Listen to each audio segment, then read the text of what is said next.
Hey guys, it's Chloe and I'm here with one of the stars of Bravo's hit show Love Broker and one of the co-founders of Project Soulmate, Jenn Zucher. Thanks for coming. Oh, I love it. Hi guys. So listen, we have something really important to talk about today with you guys. So Emily Maynard and Jef Holms, they called off their engagement. They broke up. First of all, did you ever think that their relationship was real? No, I really didn't. On TV, you're not in reality. You're just like going on helicopter rides. It's a complete different life. So once you're back in reality, it makes life a little bit different. It's like you meet the real guy. He's not like this rich prince anymore. You know what? That was the problem, I think, from the beginning. I don't think I think he was more obsessed with how beautiful she was and how sweet she was. So pretty. She is really pretty, but there's a lot of things that annoy me now about her after watching her for all those months. So we can go into that. That's a whole other topic. Right. And do you think, though, that these two can stay friends? No. Okay. You don't think so at all? She's definitely going back to the second runner-up and hooking up at some point. They had so much sexual, Ari.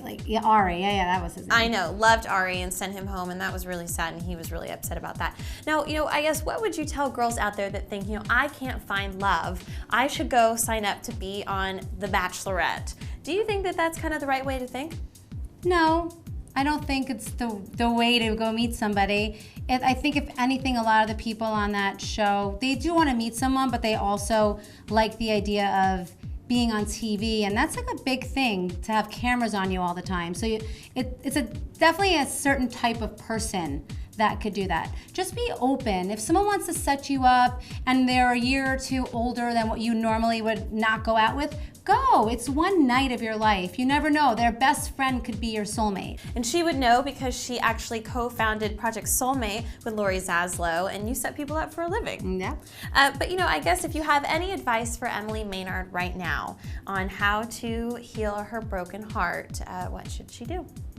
Does she have a broken heart? I don't know if she does. I'm pretty sure that she does, even though it looks as though she broke up with Jef. Do you have any advice for her, especially with her daughter right now? You know what? Stay true to your word, in my opinion, about your feelings of your daughter. Because the whole season, I felt so good about her, that she felt so bad about her daughter and protecting her.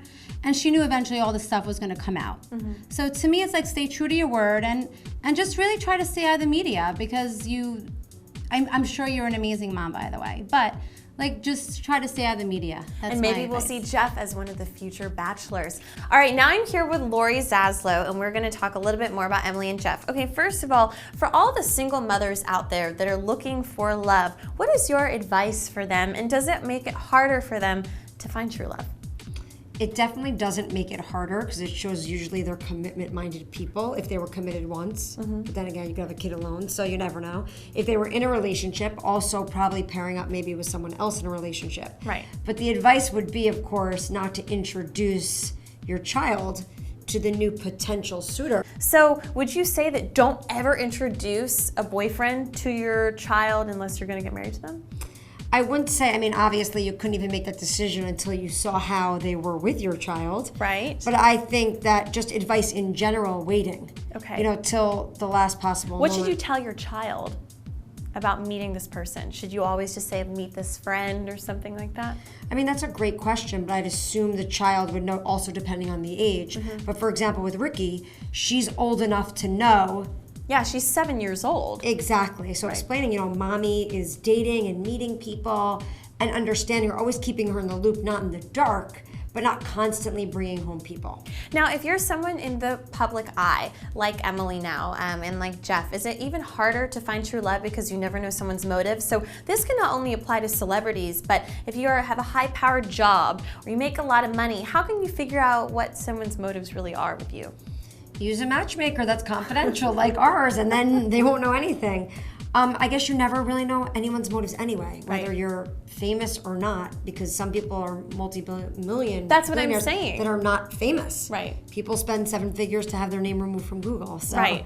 All right. So even though Emily's in the public eye, for anybody out there, you don't have to be famous to question somebody's motives, like you're saying. But what are some red flags to look for when you first start dating as to whether or not someone is the right person? What are some of those tips that you've given to us before?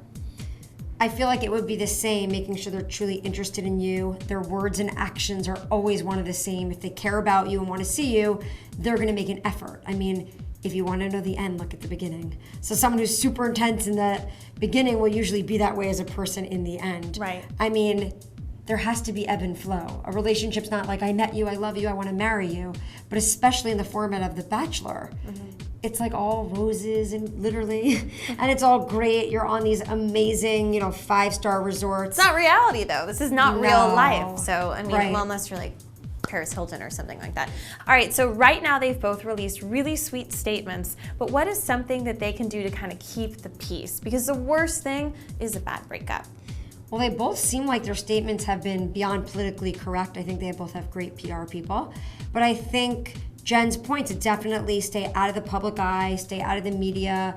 Don't just go show up at the bachelor pad and start hooking up. She should definitely be centered and focused on her daughter and explaining, Cinderella doesn't always have a happy ending. This is true. And just saying, her motives, like what I want to fall in love. She's like, I'm not going to stop. I'm going to keep looking.